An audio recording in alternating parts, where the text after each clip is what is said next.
Today is March 25th, 2021. My name is Charles Suter. Today I'm presenting what I call Philosophy 101 with a focus on the meaning of life. My most important message is that these important philosophical questions are basically unanswerable. Sorry to disappoint. The most important questions that philosophy has strived to answer, although unsuccessfully, is why is there life, or is anything at all for that matter? The next most important philosophical question is what is the meaning of life? Given that there is life, or is there no meaning to life except the meaning we give it? If there is a meaning to life, is there meaning in every individual's life? And if yes, what is that meaning? The next follow-on question is how shall a person live a meaningful life? A life lived on purpose that is both personally satisfying and worthwhile. This presentation will explore these enduring questions for which there's not a single answer or even a provable answer, but there are answers.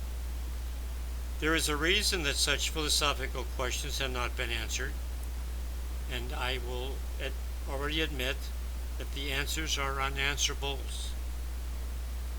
The universe is permanent and enduring, but the life of every living creature is temporary, ending with death. The impermanence and the inability to probe beyond the grave limits man's knowledge such that the mind of man can never fully comprehend the mind of God. The first unanswerable question, why is there life? Why is there something rather than nothing? There are two fundamentally possible answers. The universe and all of creation was caused by God's will for a specific purpose. Or creation is uncaused. There's always been something and never nothing. The most important and enduring philosophical question is why there is something rather than nothing. Obviously there's something. There is an observable universe with both tangible and intangible elements, as well as living organisms. The theoretical answers have been proposed as to why there is something rather than nothing. Either the universe was created or it already existed. It is seemingly impossible for the impermanent, limited mental capacity of the human mind to comprehend either of these two possibilities. The question is very much like that of what came first, the chicken or the egg. Second unanswerable philosophical question, what is the meaning of life? It could be that God knows, but man cannot know without first knowing the mind of God.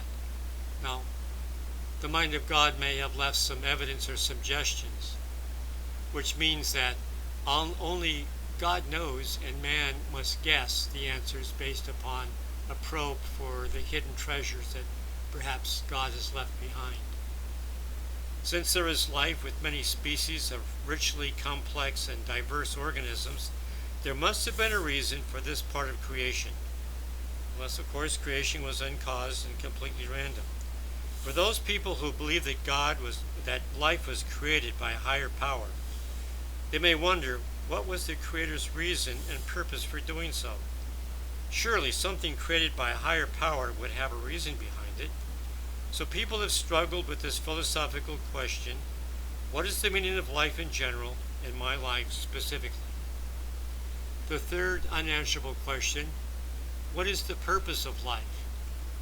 To live it meaningfully, according to God's will, or to live it according to one's chosen purpose and meaning? For many people, meaning and purpose are one and the same, or closely coupled. You can't have one without the other. Presumably, a meaningful life is one that is lived on purpose. If you have a purpose, then your life will have meaning. If your life has meaning, then your life will have a purpose. Finally, the fourth unanswerable question, how shall I live my life? Should it be according to God's purpose, or according to your own defined meaning and purpose?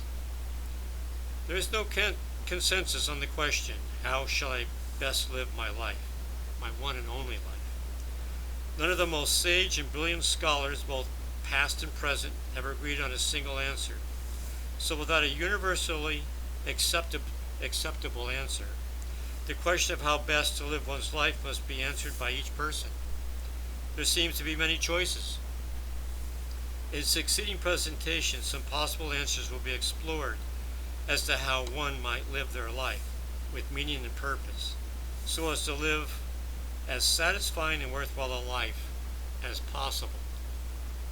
My final message: even if you can't come up with an answer to the meaning of life, you can still choose to live a life of meaning and purpose. You can live a life of meaning and purpose even if there's no consensus from philosophers regarding the meaning of life. You still get to choose. What is the meaning and purpose for which I choose to live my life? When you have decided what purposes will give your life meaning, then you will have a direction to your life and you can live it confidently on purpose. That's all for now. Remember to stay positive. You'll be happier, healthier, and live longer.